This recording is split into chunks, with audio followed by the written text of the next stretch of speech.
Dövlət qulluğunda işləmək bir çoxları üçün sabit iş və karyera perspektivi kimi görünür. Amma bu yola çıxmaq üçün ilk növbədə qəbul prosesindən uğurla keçmək lazımdır. Namizədlər həm qanunvericilik, həm məntiq, həm də analitik düşüncə üzrə hazırlıqlı olmalıdırlar. Azərbaycan Respublikasında dövlət qulluğuna qəbul müsabiqə əsasında təşkil olunur. Müsabiqə test imtahanı və müsahibə mərhələsindən ibarətdir və qanunvericiliyin tələbinə uyğun olaraq Dövlət İmtahan Mərkəzi ayda bir dəfədən az olmamaqla dövlət qulluğuna qəbul imtahanları təşkil edir.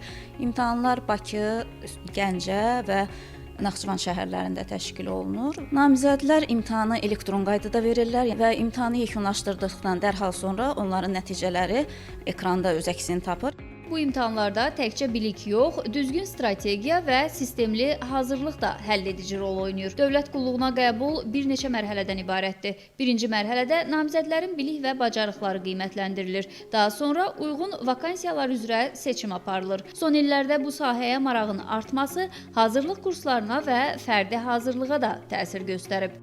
Dövlət qulluğuna hazırlaşarkən əsas istiqamətlər: qanunvericilik biliyi, məntiq və analitik düşüncə, test praktikası, vaxtın idarə olunması, müsahibə hazırlığı. Hazırlıq müddəti hər kəsdə fərqli olsa da, əsas məqsəd yalnız imtahandan keçmək deyil, gələcək peşə məsuliyyətinə fokuslanmaqdır.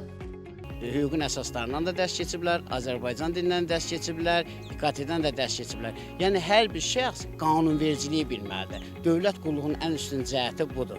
40 qanun sualı qanun külliyyatlarından salınır. Deməli, əgər dövlət qulluğunda imtahanla keçən bir şəxs artıq hüquqlarını bilir, dövlətçilik ənənələrini bilir, qanunvericiliyi bilir. Mövzuları sistemli bölmək və rəsmi mənbələr üzərindən işləmək nəticəyə birbaşa təsir edir. Dövlət qulluğu peşəsi qərar vermə və xidmət məsuliyyəti ilə seçilir. Gənclərin, yəni yaş olaraq 29-30 yaşına qədər olan şəxslərin dövlət qulluğuna qəbul olmasında bir sıra avantajları var. Bunlardan ən birincisi ondan ibarətdir ki, digər özəl sektorda, digər şirkətlərdə həmin gənclər, ali təhsili yeni bitirilmiş gənclər müraciət edəndə onlardan ilk növbədə iş təcrübəsi tələb olunur. Lakin dövlət qulluğunda elədir ki, burada bir sıra vəzifələr var ki, xüsusilə aşağı təhsilat vəzifələrdə orada dövlət qulluğuna qəbul olarkən hər hansı staj tələbi olmur.